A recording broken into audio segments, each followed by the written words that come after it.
हाजरियां भर रहे हाँ। संगत जी मैं एक विशेष बेनती करा, उस तो बाद आप प्रकरण की प्रारंभता करांगे।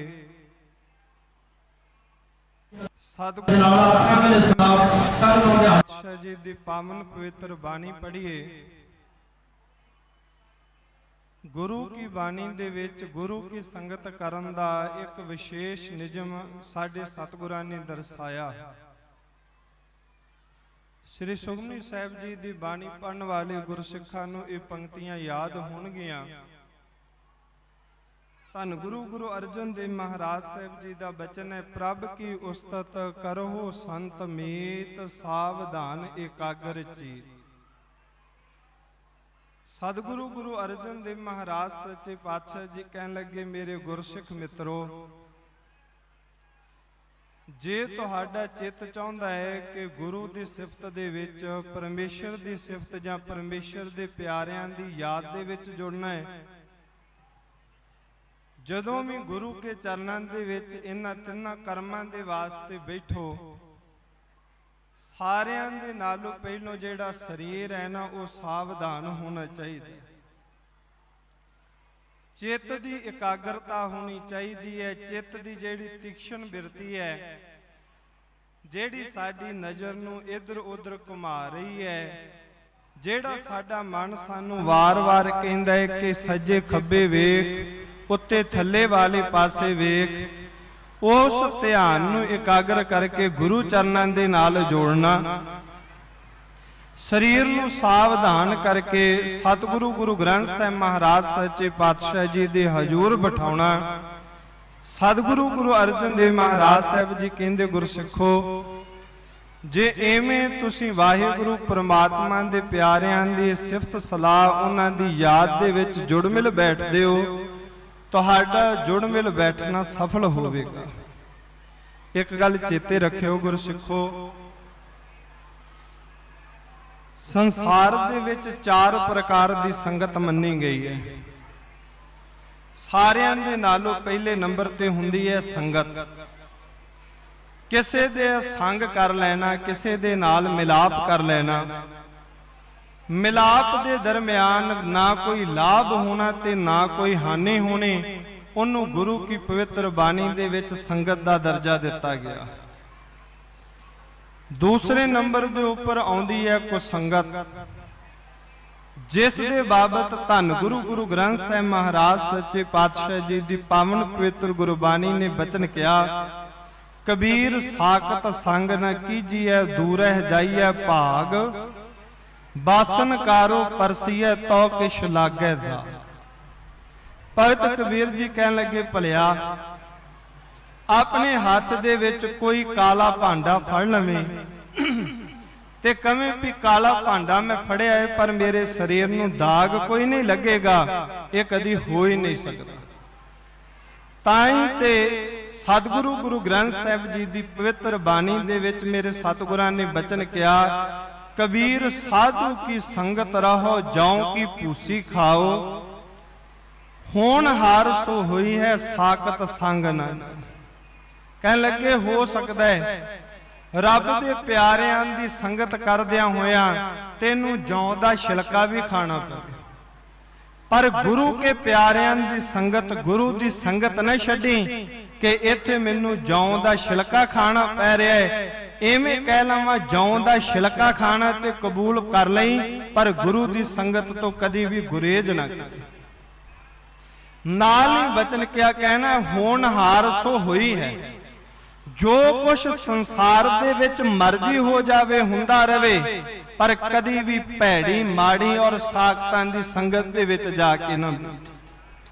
धन सतगुरु गुरु ग्रंथ साहिब महाराज सच्चे पातशाह जी ने पावन पवित्र गुरबाणी ने बचन क्या कहन लगे, भलिया जिवें एक काला भांडा होवे ते काले भांडे नूं अपना हाथ लावे ते सुभावक है तेरा हाथ ਜਾਂ ਫੜਿਆ ਹੋਇਆ ਕਾਲਾ ਭਾਂਡਾ शरीर के उपर पाए हुए वस्त्र, शरीर के उपर पाए हुए कपड़े, वो जिथे भी लग जाएगा उथों कालिया कर देगा। भाई गुरदास जी ने इस दे नाल लगदा एक प्रमाण दिता, भाई साहब जी कहते बड़ी है काजल कोठड़ी मुख काला होवे। जिवें कालख दे नाल भरी हुई एक कोठी होवे, एक कमरा होवे, कालख दे नाल भरे हुए कमरे दे विच जेड़ा अपना पैर रखेगा ना ओदा शरीर काला होवेगा ही होवेगा। जिस जगह तो शरीर उस दरवाजे नाल लग गया, उस कमरे दी किसे कंध दे नाल लग गया, जां किते सिर छत दे नाल लग गया, जेड़ा हिस्सा उस कमरे दे विचले पासे दे शरीर दा लगेगा ओह काला जरूर होवेगा।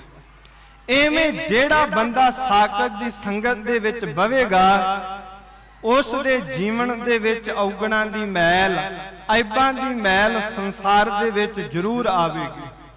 सतगुरु गुरु ग्रंथ साहिब महाराज सच्चे पातशाह जी दी पवित्र बाणी दे विचों भगत कबीर जी ने अपनी पवित्र रसना दे द्वारा एक वचन किया, कहने लगे कबीर साकत ऐसा है जैसी लसन की खान। कहने लगे भलियो लसन दी तुरी किते मूंह दे विच ਚੱਬ के वेखो, जदों तुसी उस नूं खाओगे कोने बैठे खाइए प्रगट होए निदान। कोना कह लीए एक पासे लोक के तुसी खा लो, जदों किसे दे नाल गल करोगे सियाणा बंदा कहेगा ओए तू लसन खाता, क्योंकि उस दी जेड़ी बदबू है, उस दी जेड़ी वासना है वो सुभाविक है मुख दे थानी प्रगट हो जाए। एवें जेड़ा बंदा भैड़ियां दी संगत करदा है, माड़ियां दी संगत करदा है, सतगुरु गुरु ग्रंथ साहिब महाराज सच्चे पातशाह जी दी पावन पवित्र गुरबाणी ने कहा मन ऐसा है चंगे दी संगत दा प्रभाव ते जीवन कबूले जा ना कबूले, पर माड़ियां दी संगत दा प्रभाव जीवन उस वेले कबूल लैंदा है। राग गौड़ी दे विच भगत कबीर जी दी पवित्र रसना दा एक वचन है, कह लगे हर जस सुने ना हर गुण गावे, बातन ही असमान गिरावे, ऐसे लोगन स्यों क्या कहिए, जो प्रभ किए भगत ते बाहज तिन ते सदा डराने रहे। कह लगे जेड़े वाहिगुरु परमात्मा ने अपनी भगती तो बांझ कीते, भगती तो खाली कीते, उन्हां दे कोलों संसार दे विच सदा डर के रहे। पर हो सके किते वाहिगुरु परमात्मा दे प्यारियां दी संगत करन दा सुभाग प्राप्त हो जावे ते कदाचित वास्ते अपने पैरां नूं पिछां खिसकाई। इतिहास दे विच साडे एक बड़ी प्यारी घटना आउंदी है। आपां आम एक भगत दा नाम सुनिया होवेगा, भगत वाल्मीकि। एक मैं तुहानूं गल इत्थे क्लीयर कर दवां, भारत वर्ष दे विच 4 वाल्मीकि नाम दे मनुख होए।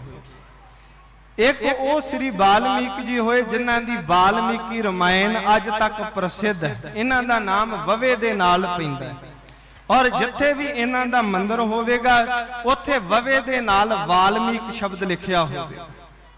पर जिन्हां दी गल मैं करन लगा इन्हां दा नाम बब्बे दे नाल है ते नाम है वाल्मीकि। भाई साहब भाई गुरदास जी ने इन्हां दे जीवन बाबत लिखिया, मैं तुहानूं दसना भैड़ियां दी संगत दा असर साडा मन जां साडा जीवन किवें कबूलदा। भाई साहब भाई गुरदास जी ने बचन लिखिया, वाटै मानस मारदा होए वाल्मीकि बटवारा। रस्ते दे उपर जांदियां होया मनुखां नूं इह मारदा है। बटवारा कह लीए राह मार धाड़वी बन करके जिस रस्ते के उपर ये बैठा हुंदा है, क्योंकि इन्हां दा रस्ता एक नहीं, जेड़ा रस्ता मल लैंदा है उस रस्ते के उपर जेड़ा बंदा तुरदा है ना उस नूं लुटदा है, इत्थों तक उस नूं कुटदा भी है, शरीर के कपड़े भी लवा लैंदा है ते समा पैण ते उस दा कतल भी कर दिंदा। एक दिन रब दे प्यारियां ने इस दे कोल आए ते कहंदे हन रब दे प्यारियां ने इस वाल्मीकि दा जीवन भगत दा भगत बन गया। एक दिन उस रस्ते दे उपर तुरिया जांदियां होइयां इसने कुछ मनुखां नूं लुटिया। तकरीबन एक मनुख सी, उसदा सारा शरीर फुलिया, उस दे कोलों एक कौडी निकली ते इसने उसदा कतल करता। मन दे विच रोस इस दे आया, मन ही मन भरिया होया, क्योंकि है ते पापी दे हिरदा ना शरीर दे विच। हिरदे ने आवाज दी, ओ बाल्मीक अज तू चंगा नहीं कीता, एक कौडी दे बदे इन्नी कीमती जान गवाया है। निराश हो के उदास हो करके इसका मन जदों पापी घर दे विच गया, मां ने कहा पुत्र बाल्मीक अज इन्ना उदास क्यों घर नूं आ रहा। तां उस वेले बाल्मीक ने अपनी मां नूं विथया सुनाई, कहन लगा मां हर रोज मैं लोकां नूं लुटदा सां रस्ते दे उपर जांदियां हों, पर मेरे मन दे विच ना तां अज तक कदी भी निराशता नहीं आई, पर अज मैं उच्चा लंबा आदमी सोहना सुनखा मुंह मथे लगन वाला सोचा बड़ा धन होवेगा, मेरे नाल अड़न लगा, मैं उसका कतल किया, सारे शरीर दे कपड़े फोले, वो कहंदा भी रहा मेरे कोल एक कौडी इस तो वध पैसे नहीं, जे तू लैने ते एक कौडी ले ला, पर मैं उसकी ना मनन दे बावजूद उसका कतल करता। कतल करन तो बाद जदों उसदे पाए हुए शरीर दे सारे कपड़े फोले, केवल ते केवल वाकया ही वो सच बोलदा सी, उसदे कोलों एक कौडी ही प्राप्त हो। मन दे विच अज निराशता हुई, अगे कदी निराशता नहीं हुई कि एक तां वो सच बोलदा सी, पैसे दे रहा सी, पर मैं एक मनुख दा कतल एक कौडी बदले करता है।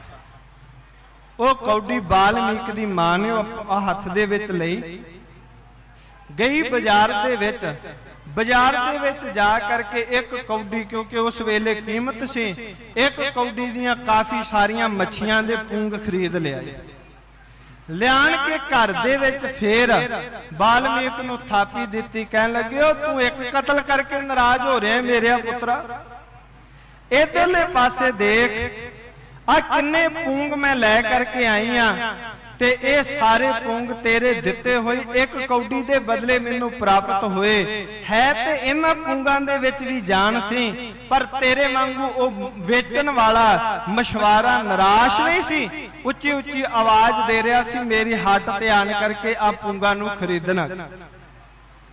मन दे विच फिर उमंग पैदा हो गई पाप करन दे वास्ते, बाल्मीक फिर पाप करन दे वाले पासे नूं तुर पिया। एवें गुरसिखो जिन्हां ने अज तक भैड़ियां दी माड़ियां दी संगत कीती है, मैं पहलों ये बेनती कीती, हो सकता है चंगियां दी संगत साडा शरीर जां साडा मन उन्हां दा प्रभाव कबूले चाहे ना कबूले, पर माड़ियां ते भैड़ियां दी संगत दा प्रभाव साडा जीवन उस वेले कबूल लैंदा। पर धन गुरु गुरु ग्रंथ साहिब महाराज सच्चे पातशाह जी ने पावन पवित्र गुरबानी दे विच वार-वार गुरु के सिख नूं ये उपदेश दिता गया। इवें कह लवां गुरु के सिख नूं ये गल समझाई गई, गुरुआ भलिया कदी भी अपने जीवन दे विच भैड़ियां दी संगत दे विच ना बैठ जाए, नहीं तां याद रखी काला भांडा फड़न दे नाल जिवें हथ काले हुंदे, भैड़ियां दी संगत दे विच बैठण दे नाल जिहड़ा तेरा जीवन है ना वो भैड़ा हो जाएगा, वो माड़ा हो जाएगा। अगला वचन धन गुरु गुरु ग्रंथ साहिब महाराज सच्चे पातशाह जी दी पवित्र बाणी दे विच है सत संगत।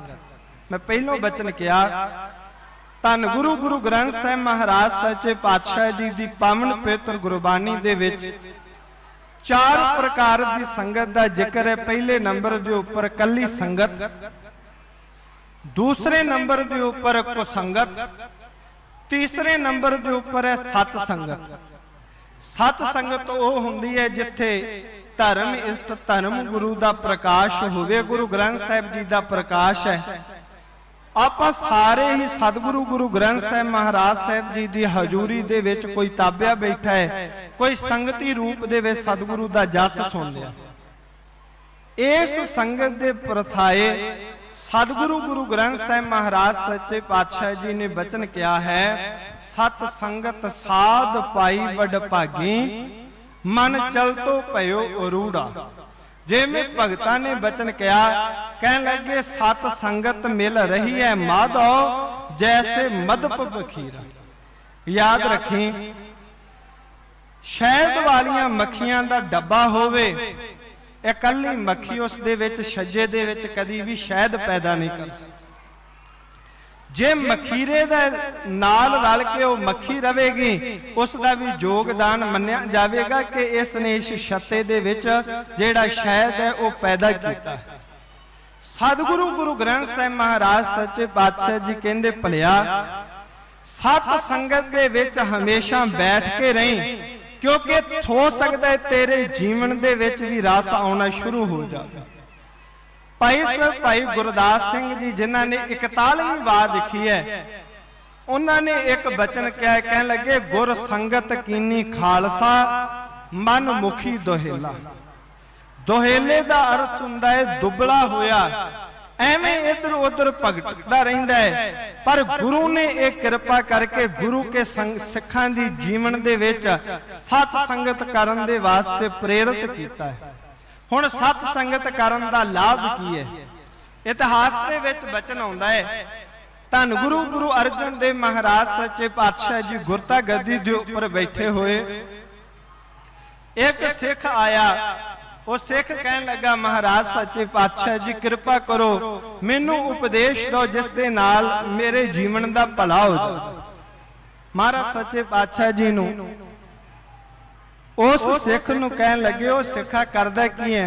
कहन लगा, जी मैं पिंड दा चौधरी, क्योंकि सतगुरु सदा ही सच बोलदे, सतगुरु सदा ही निरभै।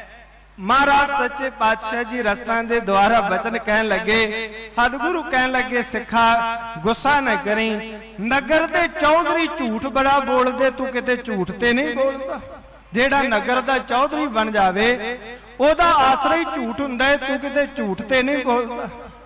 ते उस वेले हाथ जोड़ के क्या, महाराज जेड़ी मैनू चौधरता प्राप्त हुई है, मैं तुहाडा सिख हां, तुहाडी हजूरी दे विच बैठा है, प्राप्ति मैनू झूठ बोल के हुई है। झूठ तो बगैर ते मेरे कोले चौधरता ही नहीं रह सकती, एक भुलेखा है जी। सतगुरु कहन लगे, चंगा उपदेश तेनू बाद दे विच दवांगे, कृपा करी। गुरु नानक दा तू सिख बनना चाहना है, अपने जीवन दे विचों झूठ विसार दे, क्योंकि सतगुरु गुरु ग्रंथ साहिब महाराज सच्चे पातशाह जी दी पावन पवित्र गुरबाणी दे विच बाकी सारे माफ हो जाते, कामी क्रोधी लोभी मोही हंकारी। एक बंदा झूठा और दूसरा बंदा चोर। सतगुरु गुरु ग्रंथ साहिब महाराज साहब जी ने इथों तक बचन किया, महाराज सच्चे पातशाह जी कहंदे, चोर की हामा भरे ना कोए, चोर किया चंगा क्यों हो। जेड़ा बंदा होई चोर गया, चाहे वो अन्न दा चोर, चाहे वो धन दा चोर, चाहे वो काम दा चोर, किसे काम दा वो चोर बन जावे, वो कदी भी चंगा कर्म नहीं करता। दूसरे साडे धर्म शास्त्रां दे विच एक ग्रंथ है, उस दे विच वचन लिखिया मिलता है। सतगुरु गुरु गोबिंद सिंह महाराज सच्चे पातशाह जी ने क्या, साडे सिख ने कदी भी झूठे बंदे दे उपर इतबार नहीं करना। महाराज सच्चे पातशाह जी कह लगे, तू नगर दा चौधरी है, सब तो पहलों तू झूठ छड्ड, फिर असी तेनू कोई उपदेश दवांगे। क्या महाराज सच्चे पातशाह जी, मेरी चौधरता ही झूठ से टिकी हुई है, जिदन झूठ बोलना छड्डता उसे दिन ही मेरी चौधरता खुस जानी है, मेरे कोलों झूठ छड्डिया नहीं जाना। महाराज सच्चे पातशाह जी कह लगे, कोई गल नहीं, जे तेरे कोलों झूठ छड्डिया नहीं ना जाना, दिन दे विच बोले हुए झूठ सारे आन के शाम नूं धर्मशाला दे विच सुनाउने। जिन्ने सवेर चढ़दे तो लै करके शाम वेले धर्मशाला दे विच आउणा है, ते आन के कल्ला कल्ला झूठ उत्थे बैठे सिख नूं लिखाउणा है कि मैं अज आ भी झूठ बोलिया, मैं अज आ भी झूठ बोलिया। भाई रामा कहन लगा, महाराज मैं ये काम करांगा, तुहानूं बचन देना। सतगुरु कहन लगे, एक काम होर करना, उत्थे तेरे जिन्ने महीने दे झूठ लिखे जान, महीने तो बाद तू साडे पास आना है, ते इत्थे भरी सभा दे विच आन के एक महीने दे लिखे हुए झूठां बारे दस। भाई रामा कह लगा महाराज कोई गल जिवें आप जी का बचन है मेरे सिर मथे। नगर दे विच गया, सुभाविक है झूठ छड्डना किते सौखी गल नहीं। दिन दे विच जिन्ने झूठ बोले सारे शाम वेले धर्मशाला दे विच आण के लखाए। बड़ी हैरानी दी गल, दुनिया दे लोग कहन लग पे ओ गुरु अर्जन दा सिख नगर दा चौधरी ते इन्ने झूठ बोलदे। सतगुरु गुरु अर्जन देव साहब जी दे पास एक महीने बाद गया। महाराज सच्चे पातशाह जी भाई रामे नूं कह लगे आओ चौधरीआ दस बोल के सुना इस महीने दे विच तू किन्ने झूठ बोले। गुरु दा बचन कमाउणा सी, जिन्ने एक महीने दे विच झूठ बोले लिखे सारे बोल के उसने दसे। एक महीने तो बाद दूसरा, तीसरा, चौथा, जदों छेवां महीना चढ़िया श्री गुर प्रताप सूरज ग्रंथ दे विच ये साखी लिखी है भाई साहब भाई संतोख सिंह जी ने। कहंदे छेवां महीना ऐसा चढ़िया कि उस दे जेड़ी कापी लाई हुई सी उस दे विच एक भी झूठ नहीं सी। आखो सतनाम। यह गुरु सिखो संगत सत संगत दा जिन्हों आपां गुर संगत भी कह सकते। उस दिन तो उस दे नगर दे विच उस दी होर जय जयकार होण लग पई। नगर दा चौधरी गुरु अर्जन दा सिख चौधरी होने के बावजूद भी अपनी जुबान तो कोई झूठा बचन नहीं कहता। धन गुरु गुरु ग्रंथ साहिब महाराज सच्चे पातशाह जी ने पावन पवित्र गुरबाणी ने गुरु के सिख नूं यह बचन किया, गुर सिखा संगत करदा है कोई लाभ कोई हानि नहीं। को संगत दे विच जावेगा तेनू हानि हानि है। जिवें काला बर्तन फड़ेगा हाथ काला होवेगा ही होवेगा। तीसरे नंबर के ऊपर है सत संगत। जीवन तेरा ऐसा है गुरु की संगत दे विच बैठेगा, इस दे नालों वड्डा संसार दे विच किते लाभ नहीं हो सकता। सतगुरु गुरु ग्रंथ साहिब महाराज सच्चे पातशाह जी ने चौथे नंबर की संगत दर्शाई है जिसनों साध संगत गुरु की बाणी दे विच। और भाई साहब भाई गुरदास जी ने साध संगत की उपमा करदियां होया अपनी पवित्र रसना के द्वारा बचन किया। भाई साहब जी कहते साध संगत अस्थान जगमग नूर है लख लख ससियर भान किरण ठरूर। जिस दा जीवन रब दे प्यारियां दी संगत दे विचों साधिया गया, लखां सूरजां दी रोशनी उस दे जस अगे फिक्की पै जाती। सतगुरु गुरु ग्रंथ साहिब महाराज सच्चे पातशाह जी दी पावन पवित्र गुरबाणी नूं पढ़िए ते पूछिए महाराज सच्चे पातशाह जी जेड़े साधु दी संगत करनी है उस दा जीवन कैसा होवे। तां गुरु की पवित्र बाणी ने सानू बड़े विस्तार दे नाल समझाया है। सतगुरु की पवित्र गुरबाणी दे विच बनारस दे ठग शब्द आया है। महाराज सच्चे पातशाह जी कह लगे हो भलिया साधुआं दे भुलेखे कदे बनारस दे ठगां दे हाथ ना आ जावी, नहीं ते संसार दे विच तो लुटिया जावे। साधु की संगत कैसी है, वो साधु कैसा होवे। भाई साहब भाई गुरदास जी ने अपनी पवित्र रसना के द्वारा बचन क्या कह लगे, जैसे तेल पीड़ तेल काढ़ियत कष्ट कै ताते होए दीपक जराए उजियार। कहंदे जेड़ा तिलां दा तेल है ना, दुनिया के लोग दीवे दे विच पा करके ते पुराने समय विच उस दी रोशनी करया करदे सी। पर याद रखियो जे उस तिलां दे तेल ने किसी नूं रोशनी दिती ते उन्हें पहलों कष्ट किन्ने सहारे, पानी दी मार धुप दी मार, इसे तरीके दे नाल गर्मी सर्दी, उस तो बाद उसनूं दातरी नाल वड्ढिया गया, धुप्पे रखिया गया, धुप्पे रख रख उसनूं छकाया गया। सकाउण तो बाद उसनूं पुट्ठा कीता। मालक जां मालक दे कामियां ने हाथ दे विच डंडा लै करके जोर जोर देनी उसनूं मारिया। उस दे विचों तिल बाहर ते जेड़े छल्लर सन उन्हां नूं वख कीता गया। पखे दे अगे छांट के उन्होंने फिर कोलू दे उपर खड़िया गया। कोलू दे उपर खड़ करके जदों कोलू दे विच चंगी तरह पीड़िया, उस दे विचों उस दे जिहड़ी फक जिन्हों आपां खल कह दिंदे ओ वक होई ते उस दे विचों तेल वख निकलिया। इन्ने कष्ट सहार के फिर वो जिहड़ा दीवा दे विच पिया अपने आप नूं मासा मासा साड़ के दुनिया दे लोकां नूं रोशनी सारा सवैया सुनावा ते क्योंकि समा समाप्त हो गया, 2-4 मिनट ही बाकी हैं। भाई गुरदास जी कहते रब दे प्यारियां दा जीवन भी ऐसा है। उन्होंने पहलों अपना जीवन साधिया, किवें साधिया? सतगुरु गुरु ग्रंथ साहिब महाराज साहिब जी की बाणी दे आस गुरु नानक दियां दित्तियां होइयां सिक्ख्या दे मुताबक फिर जेड़ा जेड़ा उन्हां दी संगत दे विच बैठा उन्हां दे जीवन दा भला हो गया। भला किवें होया? मैं एक छोटी जी घटना कहानी सुना करके तुहानूं समाप्ति करा।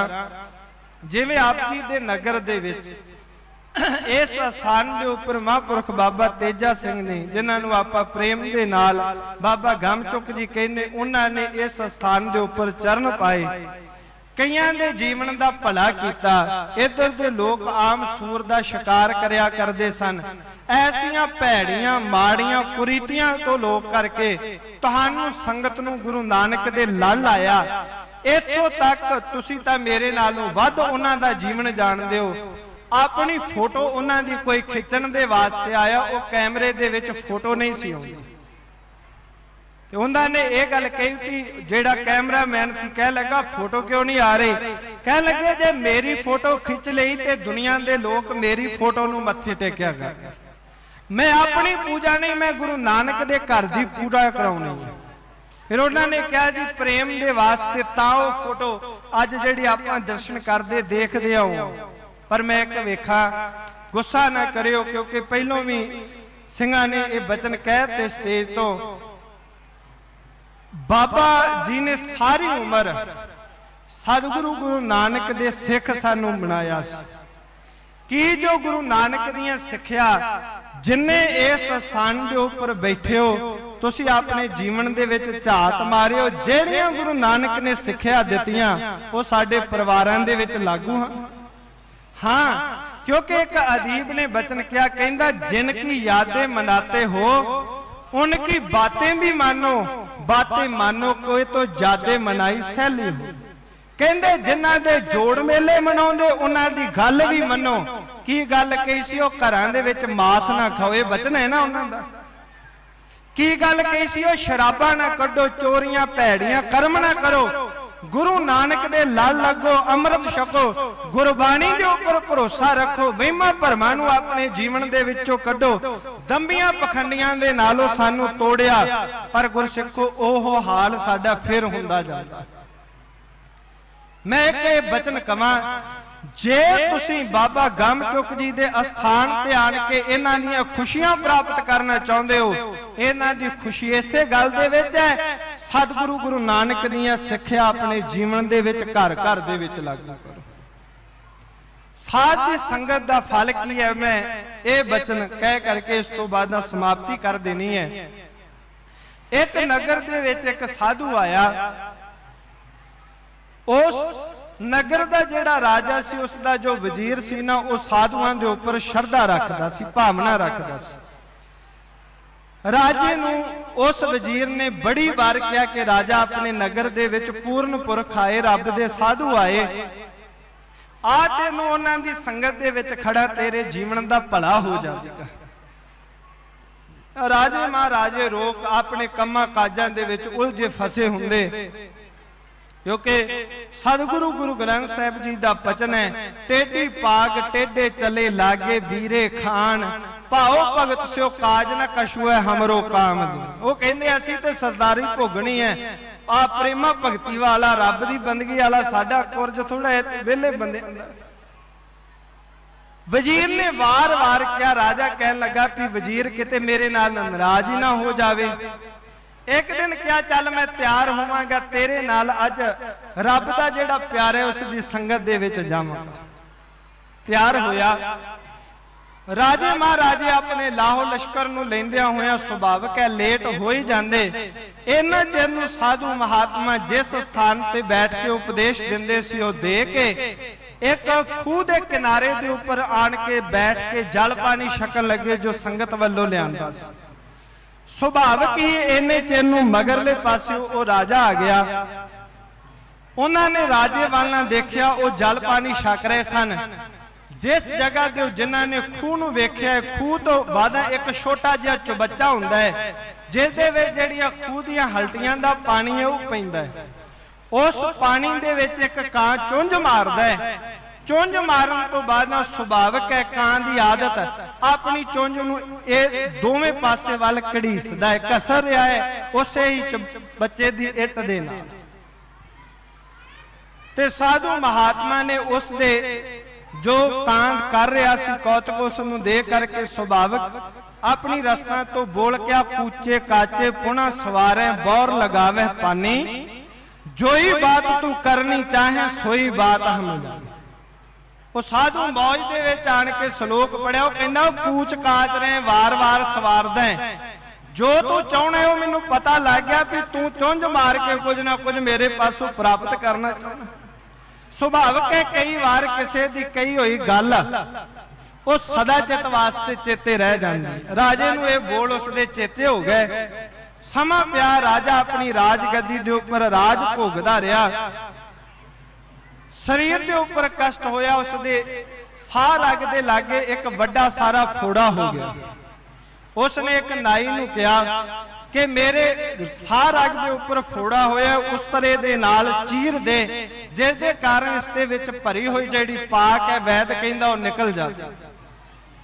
राज दा भुखा सी उसदा छोटा भरा उसने बचन किया कह लगे तू उस दे गल दे विच उस तरह लाउण जाना है ओह फोड़े नूं चीरा देण दे वास्ते जे तू उस दी चीरे दे नाल साह रग कट दवें अपने उस्तरे दे नाल ते मैं तेनू मूंह मंगिया पैसा भी दवांगा और नाल दी नाल तेरे पुत्र नू अपना वजीर रख लवांगा क्योंकि राजा मर गया कार्रवाई मैं करनी है मैं तेरे ऊपर कोई कार्रवाई नहीं करांगा राजगद्दी ते मैं बवांगा ते तेरा पुत्र मेरे नाल वजीर होगा।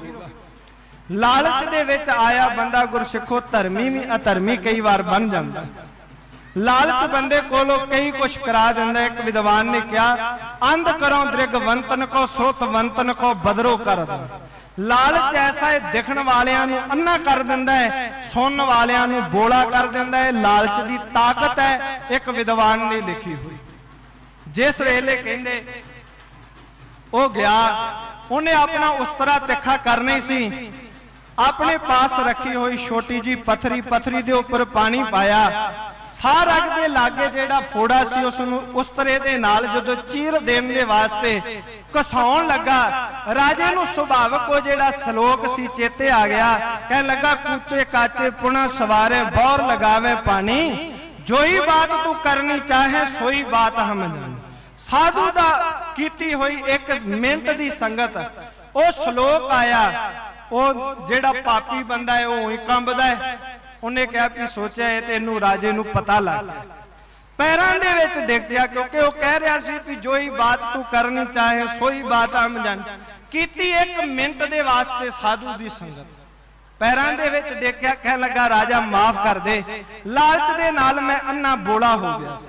राजा कह लगा माफ ते कर दूंगा पर दस कारण की जेड़ा मैं श्लोक पढ़िया उस श्लोक दे कारण तू मेरे पैरां दे विच क्यों डिगा तू तां मैनूं फोड़े नूं चीरा देण दे वास्ते आया सी। कहण लगे आ देख धन दी थैली तेरे छोटे भरा ने राज दे लालच दे कारण भी मैं राज दा वारस बना इहदे कारण मैनूं धन दी थैली दित्ती मेरे नाल वादा कीता कि मेरे पुत्र नूं वजीर पद उपर स्थापित करेगा इस वास्ते मैं तेरे फोड़े नूं चीरा देण दे वास्ते नहीं मैं तेरे साह रग कट्टण दे वास्ते इनू तिखा कर रहा सी। पर जदों तू श्लोक पढ़िया भी कूचे काचे पुणा सवारे पानी ला के कूचदा फिर इनू सवारदा हथ दे नाल देखदा तिखा होया बौर लगावे पानी जोई बात तू करनी चाहे सोई बात हम जानी भी जेड़ी गल तू करना चाहुंदा मैनू पता लग गया तां मैं तेरे पैरां दे विच डिगा मैनू माफ कर दे अज तो बाद मैं लालच नहीं करांगा। राजे ने फिर अपनी भरी हुई सभा दे विच क्या कहन लगे, जेड़ा साधु आवे ओनू मेरे महिलां दे विच निवास ते सुंदर एक धर्मशाला रचो, उथे ओ आन करके प्रचार करेगा। ये गुरसिखो रब दे प्यारियां दी साधुआं दी संगत दा फल है। सतगुरु गुरु ग्रंथ साहिब महाराज सच्चे पातशाह जी दी पावन पवित्र गुरबाणी दे आसरे तुसी रब दे प्यारियां दे पवित्र अस्थानां दे उपर बैठे हो। अमृत छको, गुरु वाले बनो, दंबियां पखंडियां कुरीतियां दा जीवन दे विच त्याग करो, जिस दे नाल जीवन दा भला हो सके। विचार करदियां होइयां भुल्लां दी मुआफी। कोटान कोट शुक्र धन्नवाद सतगुरु श्री गुरु ग्रंथ साहिब जी दा, जिस दी कृपा दा सदका बुलाया बोली तेरा तू साहिब गुनी गहेरा। आप समूह साध संगत गुरमुखां दा प्रबंधक कमेटी भाई साहब भाई रेशम सिंह जी दा, जिन्हां ने हुक्म ला करके संगत दे दीदारे कराए। विचार करदियां होइयां भुल्लां दी मुआफी असीस बख्शो जी। वाहिगुरु जी का खालसा, वाहिगुरु जी की फतेह।